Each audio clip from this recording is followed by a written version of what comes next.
অনেকেই প্রশ্ন করে থাকেন, হাসরের মাঠটা কেমন হবে, হাসরের মাঠে কে থাকবে, হাসরের অবস্থাটা কেমন হবে।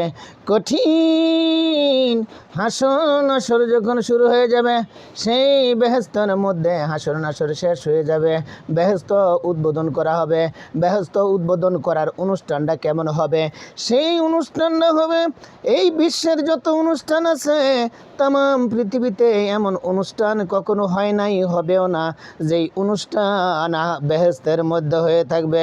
বেহেশত উদ্বোধনী অনুষ্ঠানের মধ্যেও আমার বন্ধুরা, সেই অনুষ্ঠানের সভাপতি থাকবেন আল্লাহ রাব্বুল আলামিন নিজে, এবং বিশেষ অতিথি থাকবেন হজরতে দাউদ আলাইহিস সালাম, এবং প্রধান অতিথি থাকবেন তামাম জাহানের নবী, দুজাহানের বাদশাহ নবী, আপনার আমার প্রিয় নবী, তামাম সৃষ্টিকুলের নবী, ইহজগতের নবী, পরজগতের নবী, সমস্ত মাখলুকাতের নবী, শ্রেষ্ঠ নবী, আশরাফুল আম্বিয়া, সাইয়্যিদুল মুরসালিন, রাহমাতুল আলামিন, খাতামুন নবীন, নবী দুজাহান হজরতে মুহাম্মাদুর রাসূলুল্লাহ সাল্লাল্লাহু আলাইহি ওয়াসাল্লাম।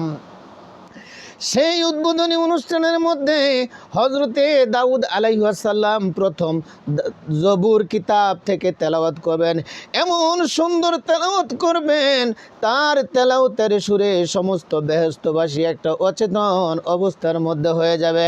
ও আমার বন্ধুরা, দ্বিতীয় পর্যায়ে অর্থাৎ প্রধান অতিথির বক্তব্য পেশ করার পালা যখন এসে পড়বে, তখন আমাদের নবী, প্রিয় নবী, নবী দুজাহান হজরতে মুহাম্মাদুর রাসূলুল্লাহ সাল্লাল্লাহু আলাইহি ওয়াসাল্লাম সূরা ইয়াসিন তেলাওয়াত করবে। আর ওই সময় সমস্ত বেহেশতের মধ্যে নূর জ্বলতে থাকবে।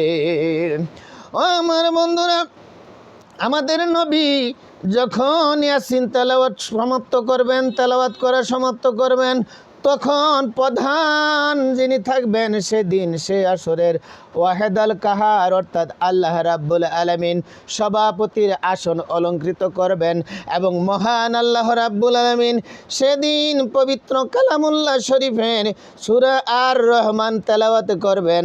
আর ওই আর রহমানের তেলাওয়াতের সুর এমন মধুর হবে গো, সেদিন তামাম বেহেশতবাসী অচেতন হয়ে যাবে, এবং মনোমুগ্ধকর স্নিগ্ধ আওয়াজের কারণে আনন্দিত হয়ে, বিগলিত হয়ে অচেতন হয়ে যাবে।